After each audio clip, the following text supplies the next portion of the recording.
জাহিদ বন্ধুরা সকলকে জানাই গুড ইভিনিং। তো এই গরুটা হাটে থেকে কিনে নিয়ে, এই বলদ গরু বটে, হাটে থেকে কিনে নিয়ে আসার পরেই তো এ হট করে অসুস্থ হয়ে যায়। অসুস্থ এটাই হয়েছে, ওর টেম্পারেচার ডাউন হয়ে গিয়েছে।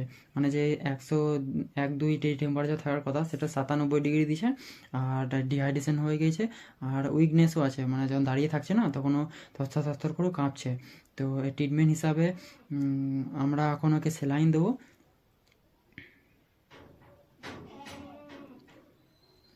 স্যালাইনে আমরা ডিএনএস আর আরএলকে ব্যবহার করেছি। ডিএনএস ওর খাবারের চাহিদা পূরণ করবে, আর আরএল ওর সোডিয়াম, পটাশিয়াম আর ক্যালসিয়াম ক্লোরাইড যেটা আছে, ওর যে মিসব্যালেন্স আছে ওইটাকে ওর রিকভারি করবে।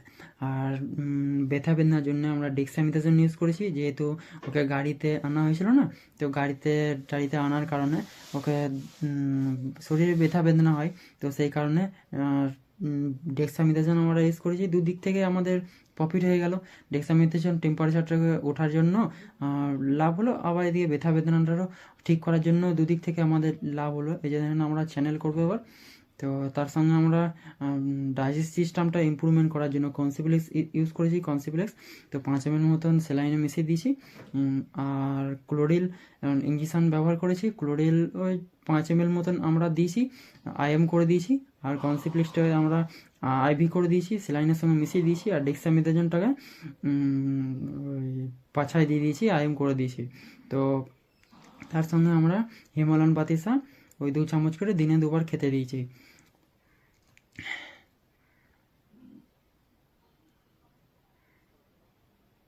আমরা এখন চ্যানেল করছি, দেখেন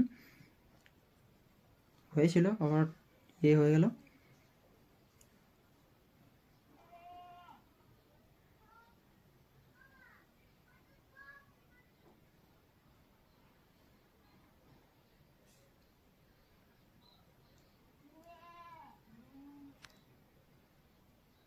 এই আমাদের চ্যানেল হয়ে গেছে, রক্ত চলে এসছে।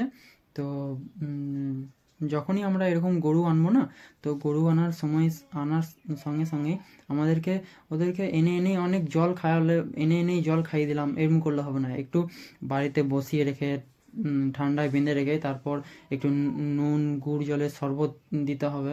তার সঙ্গে পারলে 2-3 দিন 4 দিন মতন ওকে খানিককে হিমনন বাতিসা 2 চামচ করে খেতে দিতে হবে।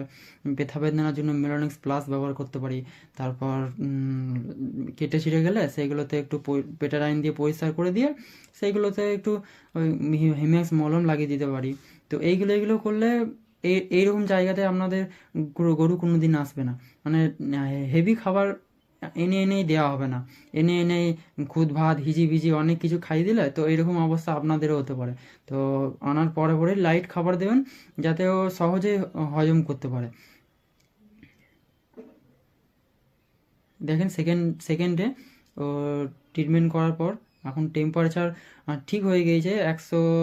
ওই 100.8 মতন দিছে। তো আজকের দিনও ওকে আমরা কনসিপ্লেক্স আর এন্ডোভক্সাসিন ইউজ করেছি, যেহেতু টেম্পারেচার ফার্স্ট ডে ডাউন ছিল, তার কারণে আমরা কিছু অ্যান্টিবায়োটিক ব্যবহার করিনি। তো আজকে যেহেতু টেম্পারেচার ঠিক হয়ে গেছে, সেই হিসাবে আমরা ওকে সেকেন্ডারি ব্যাকটেরিয়াল ইনফেকশন যাতে কিছু না হয় তার জন্য আমরা এন্ডোভক্সাসিনকে সিলেক্ট করেছি। তো এন্ডোভক্সাসিন 5 ml সাবকাট করে দিয়েছি, আর কনসিপ্লেক্স ওই 5 ml মতন আইএম করে দিয়েছি। আর থার্ড ডে দেখুন একদম খাওয়া দাওয়া ধরে নিয়েছে, সব কিছু ঠিকঠাক হয়ে গেছে। তো থার্ড ডেজও ওই কনসিপ্লেক্স ইঞ্জেকশন 5 ml আর এন্ডোফ্লাক্সিন ইঞ্জেকশন 5 ml মতন আমরা দুটোকেই লাগিয়েছি। কনসিপ্লেক্স 5 ml আইএম আর এন্ডোফ্লাক্সিন 5 ml সাব কাট করে দিয়েছি। পুরোপুরি ঠিক হয়ে গেছে। তো আপনাদেরও বাড়িতে যদি এরকম গরু টরু আনেন, তো এরকম হিসাব অনুযায়ী চলবেন, তাহলে দেখবেন কোনো কিছু হবে না। আর এনেই মোটা হয়ে যাবে সঙ্গে সঙ্গে বলে অনেক কিছু